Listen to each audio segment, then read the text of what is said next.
Olá, seja bem-vindo a mais uma edição do Panorama.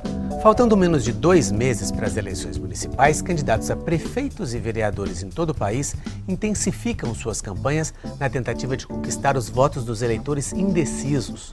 Num período mais curto e com restrições ao financiamento das campanhas, é hora de buscar ferramentas criativas para atrair o eleitor e mostrar a ele quem é o melhor candidato.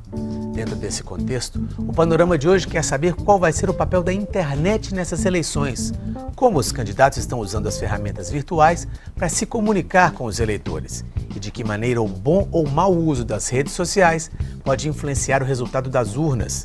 Para conversar conosco sobre esse assunto, está aqui no estúdio o professor Caio César Giannini, coordenador do curso de pós-graduação em Comunicação Digital da PUC Minas.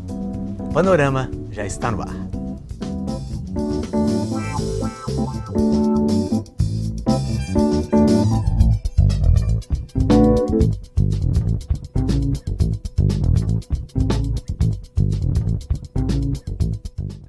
Caio, muito obrigado pela presença. Eu queria começar perguntando basicamente o seguinte, com essa eleição, com essa característica que parece que ela vai ter de ser um pouco mais curta e de com menos recursos financeiros, a tendência é que a importância da internet aumente, os candidatos usem mais a internet para se comunicar com os eleitores? Isso vai forçar ainda mais o uso dessas plataformas, dessas ferramentas. A gente já vê na última década uma tendência, uma crescente no uso dessas plataformas, desses espaços de conversa, e agora com essa restrição financeira e também com a normalização da coisa, os candidatos tendem a usar cada vez mais. Como é que você analisa esse crescimento aí ao longo do tempo? Isso vem sendo feito de forma paulatina?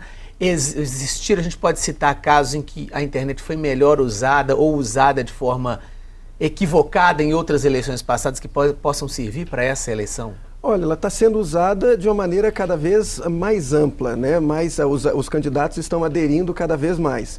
Ainda não há, para a gente ver aqui no Brasil, um caso muito bacana assim, de um candidato que tenha usado direitinho essas plataformas. A gente vê muita difamação, muito ataque, a tentativa de usar esses espaços para difamação do outro, desconstruir a imagem de outro candidato, mas o que a gente tem visto é um acompanhamento do uso dessas plataformas em paralelo com a quantidade de pessoas que têm acesso à internet. Então, nos últimos 10 anos, a gente tem cada vez mais pessoas usando smartphones, estando conectadas o tempo todo, e aí, por consequência, a gente tem os candidatos também ocupando esses espaços, infelizmente, apenas nos momentos pré-eleitorais, os momentos de campanha. Pois é, eles poderiam ocupar em outros momentos também e não vêm ocupando isso? Há uma preocupação menor ou há enfim? Há alguns candidatos, a gente pode identificar, pensar alguns candidatos que fazem um trabalho mais perene, um trabalho de manter um contato com o seu eleitorado,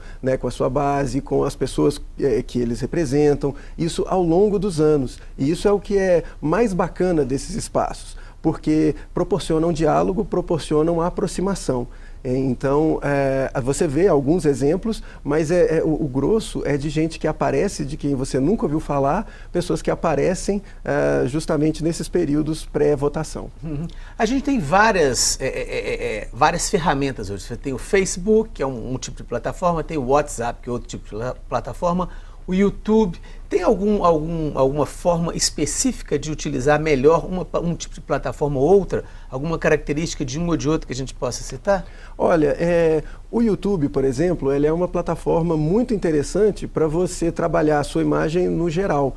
Porque o conteúdo que está ali, o que você coloca na descrição, às vezes a transcrição de um vídeo, vai ser localizado pelo Google, que é o mecanismo de pesquisa mais utilizado pelas pessoas. Então é interessante, além do fato de ser uma plataforma que permite que você converse por meio dos comentários e que você interaja de uma maneira interessante com os usuários, com as outras pessoas. Pelo YouTube dá para fazer esse tipo de interação? A impressão que eu tinha é que outras fariam melhor no caso. Não, o YouTube seria para mostrar, seria uma função que a televisão ocupa ou ocupou no passado, vamos dizer assim? Dá. A gente consegue utilizar o YouTube também para conversar. Dependendo do conteúdo do vídeo, dependendo de como o gestor desse canal vai trabalhar esse espaço, dá para você ter uma discussão de bom nível ali nos comentários. Então, os comentários são interessantes. E o bacana do YouTube é que o que aparece ali vai ser encontrado no Google, diferentemente do Facebook. O Facebook é uma plataforma mais de diálogo, de conversa. Ele tem algumas questões da sua mecânica, né, de como ele funciona, que não necessariamente as pessoas que o seguem, né, as pessoas que são fãs da sua página, vão ver todas as suas publicações. Então, ao mesmo tempo em que as pessoas estão mais tempo no Facebook, menos tempo no YouTube, as suas publicações não têm o mesmo alcance. Mas é um espaço interessante também de diálogo e é um espaço que às vezes independe da pessoa, do autor estar ali presente na conversa, porque você tem o compartilhamento e os diálogos acontecendo a cada compartilhamento. Então, cada plataforma tem as suas características, né? Uma coisa que eu vejo, que você mencionou o WhatsApp, especialmente na última eleição, a eleição para governo, em que você teve o uso do WhatsApp para difundir principalmente vídeos difamando um candidato, né? E o WhatsApp ele é conhecido por um canal de conversa, né? Porque você tem o telefone da outra parte, em grupos ou individualmente, né? Em duplas você consegue conversar. Só que quem usa isso, os candidatos que têm usado o WhatsApp, eles não estão muito afim de conversa. Eu recebi esse vídeo difamando um candidato e tentei responder, falando: quem é você? Como é que você conseguiu meu telefone? Por que você acha que eu vou gostar desse vídeo? Né? Mas você não tem resposta, porque é uma coisa do mau uso que os candidatos eles não estão prontos para o diálogo. Eu acho que tem uma questão aí muito interessante da gente, eleitor, observar isso, que é o candidato que não está a fim de conversar. Então é interessante a gente prestar atenção e, às vezes, não votar em alguém que não está a fim de ouvir a sua voz, né? Pois é, nesse caso específico do WhatsApp, um vídeo não desejado numa ferramenta tão íntima, vamos dizer assim, isso pode gerar um efeito contrário, de antipatia àquele candidato que me mandou aqui. Mas quem faz sabe fazer as coisas direitinho, porque não assinou e não fala quem é o remetente. Então você fica com raiva porque está no seu celular, que normalmente é protegido pela sua senha ou pela sua digital. Então é um equipamento muito íntimo, o que tem ali é seu mesmo. E aí alguém invade aquilo com uma mensagem que você não pediu e que não sabe se você vai gostar. Então é alguma coisa realmente bem incômoda. E você não tem nem como falar para a pessoa: olha, não faz mais isso não, isso não é legal, né? Porque às vezes é uma máquina que está mandando mensagem e você supõe que seja de alguém. Isso é uma coisa muito ruim, né? Você falou que na questão do diálogo, como é que se deve dar um bom diálogo entre eleitor e candidato?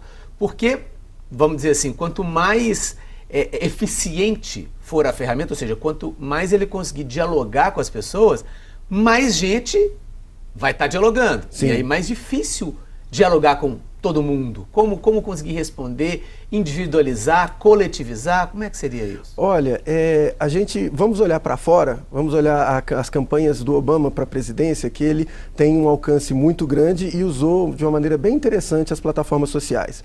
O eleitor, ele sabe dessa limitação do candidato, então ele não necessariamente espera que todas as interações sejam respondidas, mas ele já vai se sentir satisfeito quando um candidato pega um conjunto de interações semelhantes de, 100, 200 pessoas e dá uma resposta, e endereça uma resposta a essas pessoas. Então você se vê respondido ali, porque aquele tipo de pergunta que você fez, porque por mais que tenhamos milhares de pessoas fazendo perguntas, essas perguntas não são todas individuais. Elas às vezes tratam de causas comuns, ou seja, muitas pessoas fazendo perguntas semelhantes. As pessoas se veem respondidas. E existem várias maneiras de você identificar uma resposta. Por exemplo, no Facebook, se eu te faço uma pergunta na sua página e você não necessariamente me respondeu individualmente, mas você indicou que leu, deu um joinha na minha pergunta, eu li. Eu me sinto, olha, o cara leu a minha pergunta, pelo menos eu sei que ele passou o olho pela minha pergunta, vamos ver se vai aparecer a resposta dali adiante.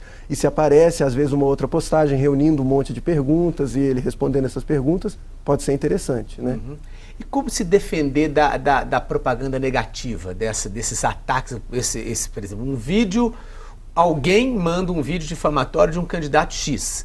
Como esse candidato X pode se defender disso e, enfim, ele não estaria replicando ou valorizando essa propaganda negativa? Olha, é complexa essa situação. Tem a resposta jurídica, né, que aí é bem interessante você procurar um aconselhamento jurídico para tomar as atitudes, mas em termos de comunicação, às vezes ignorar não é a melhor resposta. Por mais problemático que seja a coisa, ignorar pode ser que você esteja tentando varrer a sujeira para debaixo do tapete ou tapar o sol com a peneira. Então não dá para a gente ignorar tudo. É legal a gente ver quem é que está colocando aquela mensagem difamatória ou às vezes acusando de alguma coisa e tentar responder nominalmente e tentar usar o mesmo canal que foi feita a denúncia ou a pergunta ou o que quer que tenha sido feito e tentar chamar a pessoa para conversa, porque aí você consegue separar o joio do trigo.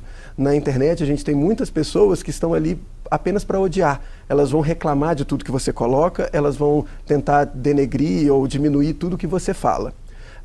Se você chama a pessoa para conversa, você vai ver a substância das argumentações dessa pessoa e você vai ver a possibilidade de diálogo dessa pessoa. Se é uma pessoa propensa ao diálogo, pode se construir uma coisa bem positiva daquilo. Agora, se não é, você vai identificar rapidamente e aí sim é o caso de você ou ignorar ou deixar claro para o resto da sua audiência que você está aberto ao diálogo, mas que a outra parte não está. E aí você deixa claro que, olha, para quem quiser conversar, eu estou aqui para conversar. Essa postura é uma postura muito corajosa e que a gente vê muito pouco candidato tomando. Tem-se a impressão de que a internet, as redes sociais, o meio virtual, ele é predominantemente jovem. Isso é realmente comprovado em pesquisas e o candidato deve ter um tipo de postura para conversar com o jovem, outro para conversar com alguém de mais idade? Isso é possível fazer? Olha, se estivéssemos falando de uma marca que tem às vezes, não necessariamente, mas às vezes públicos bem definidos, sim. Mas como nós estamos falando de uma pessoa, um candidato, ele é um ser humano, talvez soe falso isso. E também a gente não deve partir desse pressuposto de que somente os jovens estão conectados. Cada vez mais as pessoas acima de 40 anos, acima de 50 anos, estão utilizando, estão sendo apresentados a essas ferramentas, a essas plataformas. E elas querem conversar da mesma forma. Então, o ideal é que o candidato, a persona política, ela se apresente como ela é, ela fale como ela é. A gente tem casos aqui em Belo Horizonte do Quintão, né, do Leonardo Quintão naquela eleição, que ele tentou implementar um sotaque de mineiro, uma coisa, soa falso. Não, o eleitor, ele identifica aquilo, ele sabe que não é verdadeiro. Então, se eu tentar mudar o discurso para falar com um determinado público e usar outro discurso para falar com outro público, as pessoas vão ver os dois discursos e vão achar, peraí, quem é esse cara de verdade? Então, o mais legal é que você seja você mesmo. Né? Inclusive, tentando uma coisa que é bem engraçada aqui, é que você vê, por exemplo, os políticos, eles tentando ser cada vez mais neutros, mais impessoais, e é justamente o contrário que a população quer. A população quer que as pessoas se manifestem como pessoas, que os candidatos mostrem que são seres humanos. Né? Que são passíveis de erro e que admitem os seus erros. Isso é uma coisa muito difícil da gente ver, especialmente nas plataformas sociais. Parece que ninguém erra, né? Todo mundo é perfeito, todo mundo tem uma vida linda de margarina no Instagram, e a gente sabe que na verdade não é assim. Então, o candidato, a pessoa que se mostra verdadeiramente como ela tem mais chance de estabelecer uma conversa mais franca. Né? Perfeito. Nós vamos fazer só um pequeno intervalinho. Daqui a pouco a gente continua falando sobre a questão do papel da internet nas eleições. Nós voltamos em instantes.